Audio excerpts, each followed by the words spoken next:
नमस्कार दोस्तों, स्वागत है आपका हमारे यूट्यूब चैनल पर। दोस्तों, आज हम बीएड एंट्रेंस एग्जाम वर्ष 2017 का टीचिंग एप्टीट्यूड वाला क्वेश्चन पेपर सॉल्व करेंगे।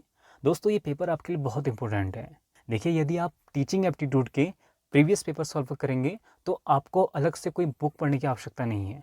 ठीक है, आप प्रीवियस पेपर सॉल्व करिए, इसके एग्जाम्पल्स को देखिए, जो भी ऑप्शंस पूछे जा रहे हैं उन ऑप्शंस में आपको जो बेस्ट लगे। जैसे एक होता है ना, एक फ्रेंड होता है, एक होता है बेस्ट फ्रेंड।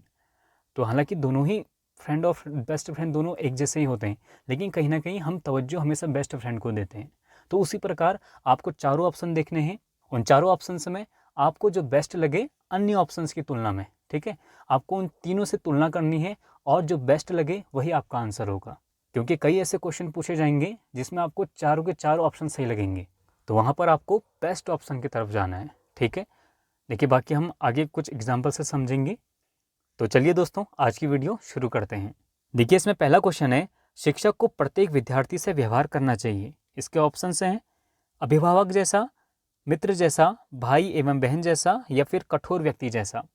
देखिए, कई विद्यार्थी इसमें अभिभावक को चुन सकते हैं, लेकिन यहाँ पर आपको पेरेंट्स से नहीं चुनने हैं। ठीक है, टीचर आपके अभिभावक नहीं होते। आप यहाँ अन्य ऑप्शंस की तुलना में किसकी तरफ जाएंगे? ऑप्शन बी, मित्र जैसा। ठीक है, मित्र जैसा क्यों? देखिए, आपका कोई दोस्त होगा तो आपको उसका पूरा मनोविज्ञान पता होगा, मतलब आप उसकी पूरी साइकोलॉजी को समझते होंगे, इससे क्या अच्छा लगता है, क्या बुरा लगता है, तो कहीं ना कहीं वो दोस्त अच्छे से समझता है। तो उसी प्रकार यदि शिक्षक बच्चे के मनोविज्ञान को, बच्चे की साइकोलॉजी को अच्छे से समझ गया, तो बच्चा किस प्रकार सीख सकता है ये टीचर को समझ में आ जाएगा। और इस प्रकार के व्यवहार से कहीं ना कहीं बच्चा भी भयमुक्त हो जाएगा और बच्चा टीचर की हर बात का कहना मानेगा। ठीक है, देखिए, अगला क्वेश्चन है, बच्चों के व्यवहार में परिवर्तन के लिए कौन सी एक सबसे प्रभावी विधि है? तो देखिए, इसमें ऑप्शन हैं अच्छी सलाह, दंड, पुरस्कार, या फिर समय के महत्व के बारे में विवेचना। तो आप बच्चे को पुरस्कार दीजिए, बच्चा और अच्छा रिजल्ट आपको देगा, है ना। आपने बचपन से देखा होगा, आपको पुरस्कार मिलते होंगे, कहीं ना कहीं बच्चे के अंदर आत्मविश्वास बढ़ता है, मोटिवेशन बढ़ता है और आगे वो और अच्छा रिजल्ट देने की कोशिश करता है। देखिए, अगला क्वेश्चन है, एक शिक्षक का कौन सा एक श्रेष्ठ गुण होता है? तो ये होता है ऑप्शन ए, नेतृत्व की योग्यता। देखिए, मैंने आपको पिछली वीडियो में आपको बताया था कि शिक्षण किस प्रकार का होना चाहिए, जहाँ लोकतांत्रिक माहौल हो। ठीक है, तो लोकतांत्रिक मतलब वहाँ लीडरशिप होगी। लीडरशिप का अर्थ है सभी को एक साथ आगे ले जाना, और टीचर कहीं ना कहीं एक गाइड होता है। ठीक है, एक मार्गदर्शक होता है बच्चे को, उसका लक्ष्य ही बच्चे को आगे ले जाना होता है। तो यहाँ पर ऑप्शन ए होगा। देखिए, बाकी तीन ऑप्शन भी आपको सही लगेंगे, लेकिन यहाँ आप नेतृत्व की योग्यता को चुनेंगे। ठीक है, अगला क्वेश्चन है, बीएड परीक्षा उत्तीर्ण करना आपका उद्देश्य है, क्योंकि? तो इसका आंसर होगा ऑप्शन सी, आप उचित ज्ञान देकर अपने समाज का विकास करना चाहते हैं। ठीक है, जब भले ही आपका बीएड करने का उद्देश्य कुछ और हो, किसी का नौकरी पाना होगा, किसी का कुछ और कारण हो सकता है, लेकिन यहाँ पर आपको ऑप्शन सी को ही चुनना होगा। ठीक है, अगला क्वेश्चन है, लोकसभा के लिए हो रहे चुनाव में आप उस व्यक्ति को वोट देंगे जो कि शिक्षित भी हो और ईमानदार भी हो। ठीक, देखिए, अगला क्वेश्चन है, एक विद्यार्थी ने कक्षा में चोरी की है, उसको इस बुरी आदत से हतोत्साहित, मतलब कि इस बुरी आदत को छुड़ाने के क्रम में आप क्या करेंगे? देखिए, इसमें ऑप्शन देखिए, उसे खुले रूप में डांटेंगे और गाली देंगे। दूसरा ऑप्शन है चोरी की घृणास्पद दशाओं को बताएंगे। तीसरा ऑप्शन है उचित उदाहरणों द्वारा चोरी की हानिप्रद स्थितियों के प्रति उसको जागरूक बनाएंगे। और चौथा ऑप्शन है मामले से उसके माता पिता को सूचित करेंगे। तो इसका आंसर होगा ऑप्शन सी, आपको ऐसे उदाहरण देने हैं जिससे बच्चे को पता चले कि चोरी करने के क्या क्या परिणाम हो सकते हैं, जिससे वो डरेगा और भविष्य में ऐसी गलती दोबारा नहीं करेगा। ठीक है, देखिए, अगला क्वेश्चन है, विद्यार्थियों में नैतिक मूल्यों एवं ईमानदारी की शिक्षा हेतु यह आवश्यक है कि शिक्षक को ईमानदार विद्यार्थी को पुरस्कृत करना चाहिए। इसका आंसर यही होगा। ठीक है, ऑप्शन ए। देखिए, अगला क्वेश्चन है, एक शिक्षक कक्षा में किस प्रकार के विद्यार्थी को पढ़ाना पसंद करेगा? उच्च बुद्धि वाले विद्यार्थियों को, या फिर औसत से निम्न विद्यार्थियों को, और अत्यधिक परिश्रमी विद्यार्थियों को, या फिर उपर्युक्त सभी वर्गों के विद्यार्थियों को? तो इसका आंसर होगा ऑप्शन डी। देखिए, अगला क्वेश्चन है, आलसी विद्यार्थियों के प्रति आपका व्यवहार कैसा होगा? बदला लेने वाला, विरोधी एवं घृणापूर्ण, या फिर सहानुभूतिपूर्ण, या फिर तटस्थ? तटस्थ का मतलब है कि आपको कोई फर्क ही नहीं पड़ता। ठीक है, तो इसका आंसर होगा ऑप्शन सी, सहानुभूतिपूर्ण। देखिए, जो विद्यार्थी आलस कर रहा है अपने काम करने में, तो कहीं ना कहीं वो सहानुभूति का ही पात्र है। ठीक है, देखिए अगला क्वेश्चन है, आपकी शिक्षा सफल है यदि यह समाज के लिए लाभकारी हो, यह आपका सम्मान बढ़ाती हो, यह आपको आत्मसंतुष्टि प्रदान करती हो, या फिर यह आपको रोजगार प्राप्ति में सहायता करती हो। तो इसका आंसर होगा ऑप्शन ए, यह समाज के लिए लाभकारी हो। देखिए समाज के लिए लाभकारी होगा तो कहीं ना कहीं आपका सम्मान बढ़ेगा, आपको आत्मसंतुष्टि भी मिलेगी, है ना, और कहीं ना कहीं रोजगार तो प्राप्ति आपको है ही। तो इसका आंसर होगा ऑप्शन ए। देखिए अगला क्वेश्चन है, पाठ की समाप्ति के बाद शिक्षक के लिए महत्वपूर्ण चीज है। तो इसका आंसर होगा ऑप्शन ए, पाठ के महत्वपूर्ण बिंदुओं का संक्षेपण करना, मतलब कि आपने पूरे पाठ में क्या सीखा उसे समरी फॉर्म में बच्चों को बताना। ठीक है। देखिए अगला क्वेश्चन है, जब माता पिता अपने बच्चे की टेलीविजन देखने की आदतों के बारे में शिक्षकों से कहें तो यह सुझाव देना सबसे उचित होगा। तो आपको क्या सुझाव देना चाहिए? तो इसमें आप चारों ऑप्शन पढ़िए, तो इसका आंसर होगा ऑप्शन डी, परिवार के साथ देखने को प्रोत्साहित करें और संयुक्त रूप से चयनित कार्यक्रमों को आपस में चर्चा करें। मतलब कि आज पूरे परिवार ने क्या देखा, बाद में उसे भी वही संक्षेपण करके आपस में उसमें डिस्कस करना है कि हमने ये देखा, हमने क्या सीखा, इस प्रकार से। ठीक है। देखिए अगला क्वेश्चन है, एक शिक्षक में निम्नलिखित गुण होने चाहिए। नेतृत्व के गुण, अच्छा विषय ज्ञान, अगला है नवीन शिक्षण विधि का प्रयोग, या उपयुक्त सभी। तो इसका आंसर होगा ऑप्शन डी। अगला क्वेश्चन है, कक्ष में अनुशासन बनाने के लिए सबसे प्रभावी विधि है। तो आपको कक्षा में अनुशासन बनाना है तो क्या करोगे? देखिए शिक्षण रुचिपूर्ण करिए। आप अपनी टीचिंग मेथड्स को जितना रुचिपूर्ण बनाएंगे बच्चे उतना ज़्यादा इंटरेस्ट लेंगे और बच्चे फिर अनुशासनहीनता भी नहीं करेंगे। ठीक है। देखिए अगला क्वेश्चन है, निम्नलिखित में से कौन सा विद्यार्थी अच्छा नागरिक हो सकता है? जो शिक्षक की आज्ञा का पालन करें, या फिर जो कक्षा में प्रथम स्थान प्राप्त करें, ऑप्शन सी है जो दूसरे विद्यार्थियों की सहायता करे, या फिर जो छात्र संघ का अध्यक्ष निर्वाचित हो। तो इसका आंसर होना चाहिए ऑप्शन सी, जो दूसरे विद्यार्थियों की सहायता करे वही सबसे अच्छा नागरिक होता है। ठीक है। देखिए अगला क्वेश्चन है, पाठ्य सहगामी क्रियाएं छात्रों में विकसित करती हैं। पाठ्य सहगामी क्रियाएं का मतलब है, देखिए हमारे स्कूल्स में कई प्रकार के कॉम्पिटिशन होते हैं, है ना। कभी निबंध प्रतियोगिता होती है, कभी क्विज प्रतियोगिता होती है, कभी स्पोर्ट्स कॉम्पिटिशन भी होते हैं, म्यूजिक कॉम्पिटिशन होते हैं। तो ये क्यों होते हैं? इनका कारण ये होता है कि बच्चों के बीच में सहयोगात्मक प्रवृत्ति को बढ़ाना। ठीक है, उनके बीच में उत्तरदायित्व की प्रवृत्ति को बढ़ाना।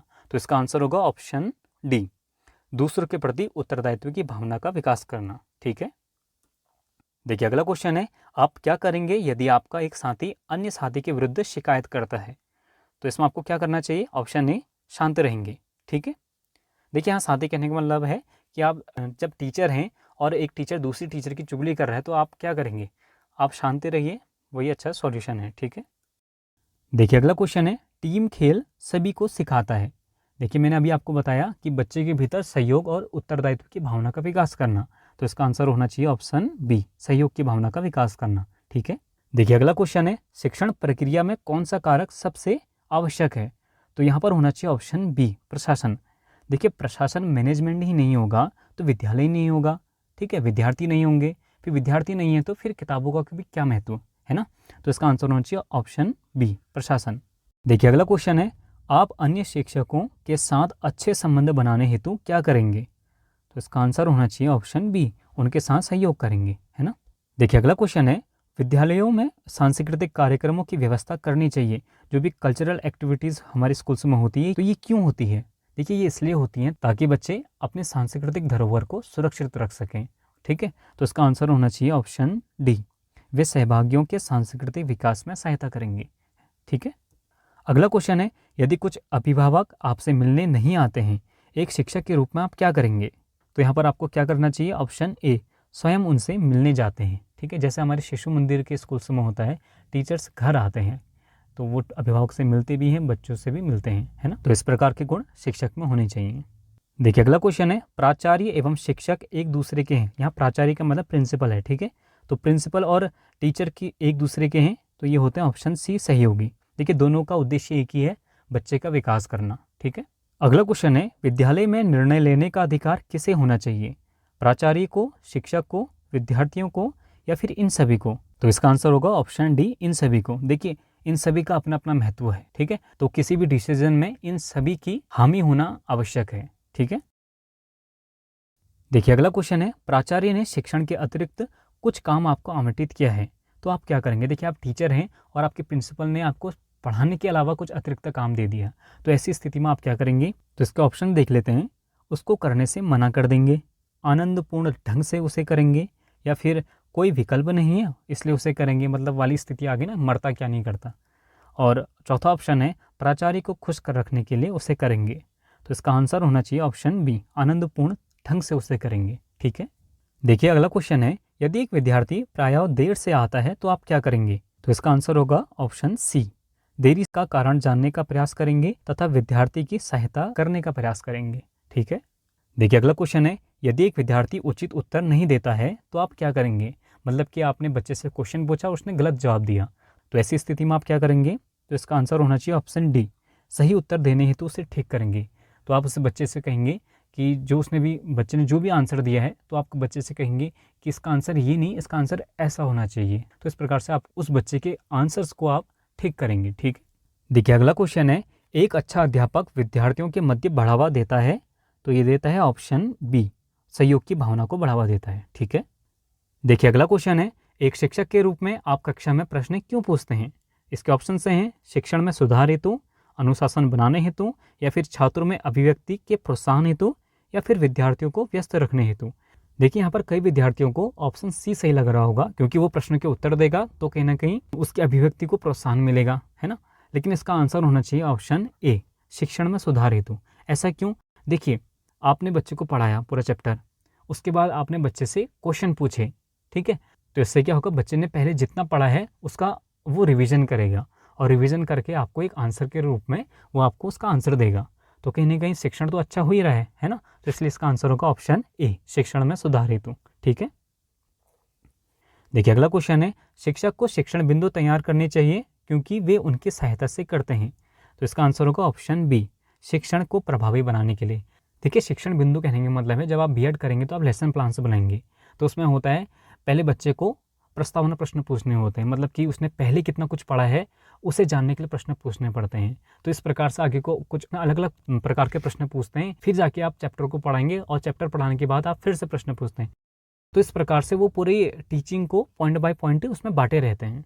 तो ये वही पूछ रहा है कि ऐसा क्यों किया जाता है? तो ऐसा इसलिए किया जाता है ताकि जो शिक्षण हो और भी प्रभावपूर्ण तरीके से हो सके। ठीक है, देखिए अगला क्वेश्चन है, बीएड पाठ्यक्रम में प्रवेश हेतु अभिक्षमता परीक्षण क्यों महत्वपूर्ण है? देखिए इसके ऑप्शंस देख लीजिए। प्रवेश की कोई अन्य प्रभावी विधि नहीं है, या फिर चाहने वालों की भीड़ कम हो जाती है। तीसरा ऑप्शन है, यह ज्ञात हुआ है कि शिक्षण में अभिक्षमता सहायता करती है। और चौथा है, केवल सैद्धांतिक ज्ञान शिक्षण में सहायक नहीं है। देखिए कई विद्यार्थी इसका ऑप्शन सी को चुनेंगे, ये ऑप्शन सही नहीं है, मतलब कि उतना सही नहीं है जितना कि ऑप्शन डी सही है। ठीक है, तो इसका आंसर होना चाहिए ऑप्शन डी, केवल सैद्धांतिक ज्ञान शिक्षण में सहायक नहीं है। इसका मतलब है कि आपको कितना कुछ आता हो महत्वपूर्ण वो नहीं है, आपको व्यवहारिक ज्ञान भी पता होना चाहिए। हो सकता है आपको बहुत कुछ आता है, ठीक है, आपने बीएससी बीए में जितना भी कुछ पढ़ा है वो आपको बहुत कुछ आता है, लेकिन जब आप कक्षा में पढ़ा रहे हैं, कोई बच्चा हल्ला कर रहा है, आप उसको पकड़ के सीधे क्लास से बाहर फेंक दे रहे हैं, है ना। तो कहीं ना कहीं व्यवहारिक ज्ञान भी सीखना है, आपको बच्चे की मनोवृत्ति को समझना है। तो कहीं ना कहीं यहाँ व्यवहारिक ज्ञान ज़्यादा प्रयोग में होता है, और जो टीचिंग एप्टीट्यूड होता है ये आपको व्यवहारिक ज्ञान सिखाता है। ठीक है, इसीलिए आपका ये टेस्ट भी लिया जा रहा है। देखिए अगला क्वेश्चन है, निम्नांकित में से क्या एक शिक्षक को विद्यार्थियों को अनुशासित करने हेतु नहीं करना चाहिए? तो इसके ऑप्शन से हैं, उनकी रुचियों का मूल्यांकन बिल्कुल करना चाहिए। दूसरा है, असफलताओं के लिए उनकी आलोचना करना। देखिए इसका आंसर होना चाहिए ऑप्शन बी, असफलताओं के लिए उस बच्चे की कभी भी आलोचना नहीं करनी चाहिए। ठीक है, देखिए अगला क्वेश्चन है, विद्यालय शिक्षा का मुख्य उद्देश्य विद्यार्थियों की निम्नलिखित में से उपलब्धि है। मानसिक विकास, मानसिक एवं शारीरिक विकास दोनों, या फिर नैतिक विकास, और चौथा है ऑप्शन डी, उपयुक्त सभी। तो इसका आंसर होना चाहिए ऑप्शन डी। ठीक है, देखिए अगला क्वेश्चन है, विद्यार्थी सबसे अधिक सीखता है सुनकर, देखकर, या करके, या फिर पढ़कर?